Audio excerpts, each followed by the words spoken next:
Proverbe 23. Si tu t'assieds pour dîner à la table d'un prince, fais bien attention à ce qui te sera présenté. Puis étends la main, sachant qu'il convient qu'on te serve de tels mets. Toutefois, même si tu as grand appétit, ne convoite point leur repas, car c'est là une vie factice. Si tu es pauvre, n'aspire pas à la richesse, repousse-la même en pensée.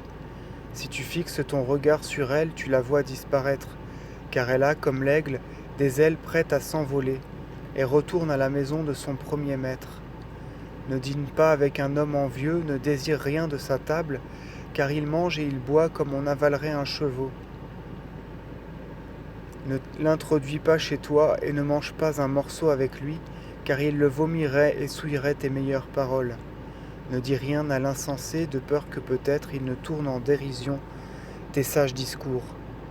Ne dépasse pas les bornes anciennes, et n'entre pas dans le champ de l'orphelin, car il est fort celui que le Seigneur rachète, et si tu es en procès avec lui, Dieu plaidera sa cause. Livre ton cœur à la discipline, et prépare ton oreille aux paroles de la doctrine.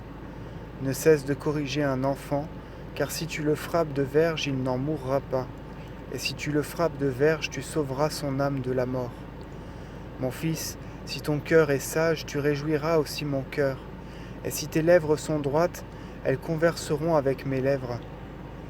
Que ton cœur ne porte point envie aux pécheurs, mais sois toujours dans la crainte de Dieu.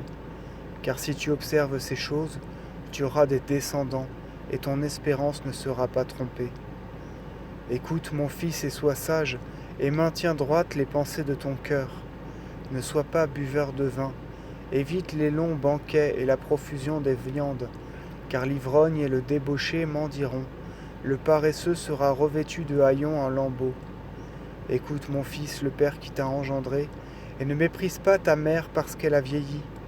Un père juste élève bien ses enfants, et la sagesse d'un fils réjouit son âme. Que ton père et ta mère se réjouissent en toi, et que celle qui t'a enfanté soit heureuse. Mon fils, donne-moi ton cœur, que tes yeux gardent mes voies. La maison étrangère est comme un tonneau percé, il est étroit le puits de l'étranger. Celui qui les recherche périra bientôt, et tout pécheur sera détruit.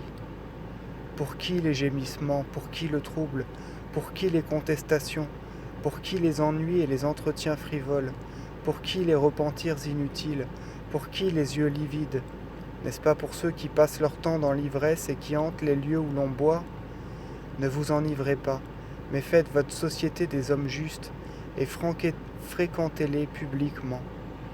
Car si vos yeux s'arrêtent sur les fioles et les coupent, plus tard vous marcherez plus nus qu'un pilon à mortier. L'homme ivre finit par s'étendre comme si un serpent l'avait mordu.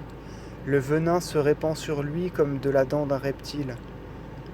Si tes yeux regardent une femme étrangère, ta langue aussitôt divaguera, et tu seras gisant comme au sein de la mer et comme un pilote au milieu de l'orage.